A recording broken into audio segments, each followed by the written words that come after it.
Hi folks, I'm back. Traditionally, it's a little bit on the Dutch oven. Traditionally, they came over. They've been out before the 1700s. The immigrants, the Dutch, the Germans, the Scandinavians, and the French brought them with them. It was said that Martha Washington, who did the first continental flag, told of all the possessions she had was her Dutch ovens, and she passed down to her family, which some of them are now in the Smithsonian Institute. They've been out for a long time. I prefer cooking on them. It enhances the flavor of any of your food, plus it gives you your iron and nutrition value. Right now, I'm going to put this bone broth in, What are you making? onion Soup? yeah, Okay. onion soup. All right, put this in first. There, sizzling, it's nice and hot. Cast iron's noted for keeping the heat in. Put another jar in there. Boy, that thing is simmering really good. And what is that? The beef stock going in.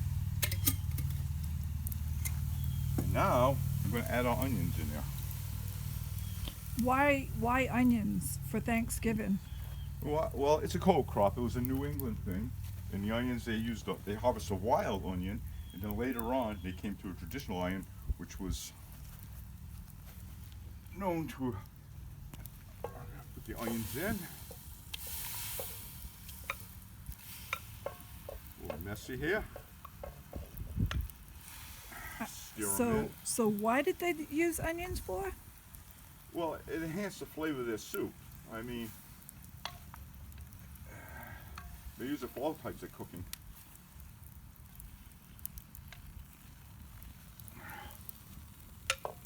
I guess I'm going to put them all in. Yep. I got a backup chef behind me. Well, it's good already.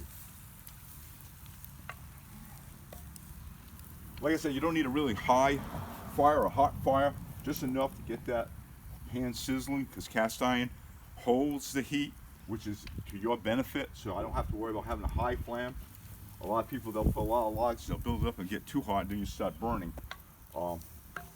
This Dutch oven, as I said, it's a 12D, and it's been pre-seasoned. I seasoned it myself, baking it in the oven, or you can do it over fire using olive oil. Now we're just stirring this up.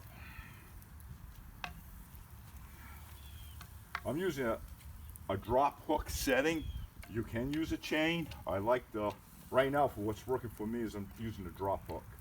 And that's traditional. They've used that many years. The blacksmiths used to make the irons. They make different sizes of them for different heights, and that would give you your heat rotation. But on this here, we're perfect. We're right over the flame.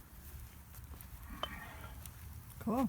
Now what I'm going to add in. It smells good already. I'll do some salt and pepper. Okay. This is not traditional, but well, Lots of pepper. lots of pepper. Well, I mean, it's not traditional. I mean, with the shaker, you usually do it with pinches and never measure anything.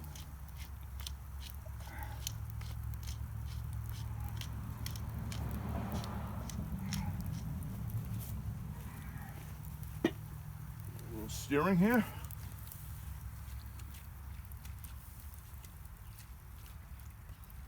That's not too hot. I can hold it with my hands.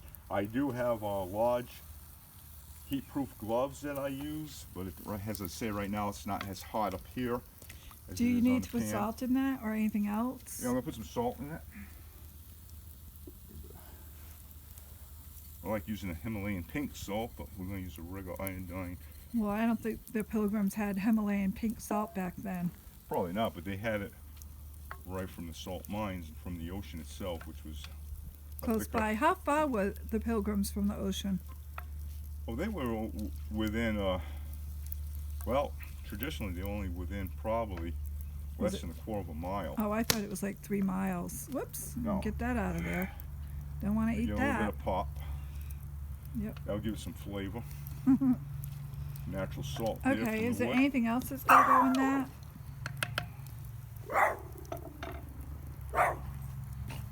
Yes, and I think they also used a lot of dried herbs, didn't they? Yes. Sage. No, that's rosemary, I It's the think. rosemary. Just throw that on top. Yep.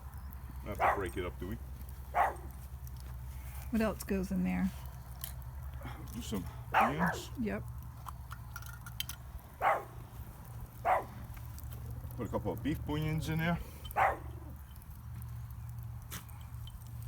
You at 3 or 4? I'd put 4. Put one on each corner here. That's all there is to it, folks. And then just let it simmer for, what, about an hour, would you say, Maurice? Yeah, well, you know, get the onions really soft. You don't want them. Well, they'll What's it? disintegrate basically, and you're just going to cook it down, so it makes a nice rich onion broth.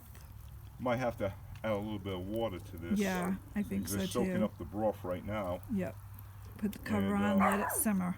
We'll let this simmer for a little bit. I'm going to put a cover on it, Okay. and we're going to come back jointly when we're ready to finish up.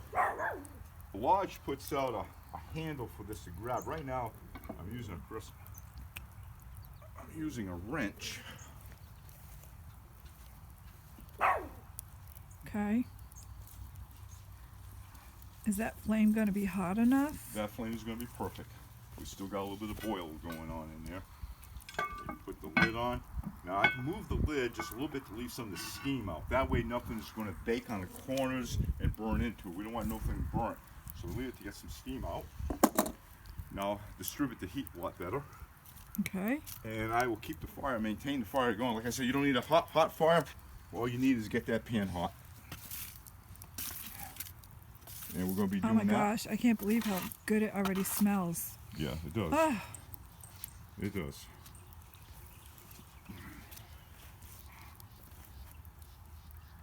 okay, so we'll be back, folks, and we're going to let it simmer for about an hour and add a little bit of water to it, and we'll see how it turns out. We'll be back.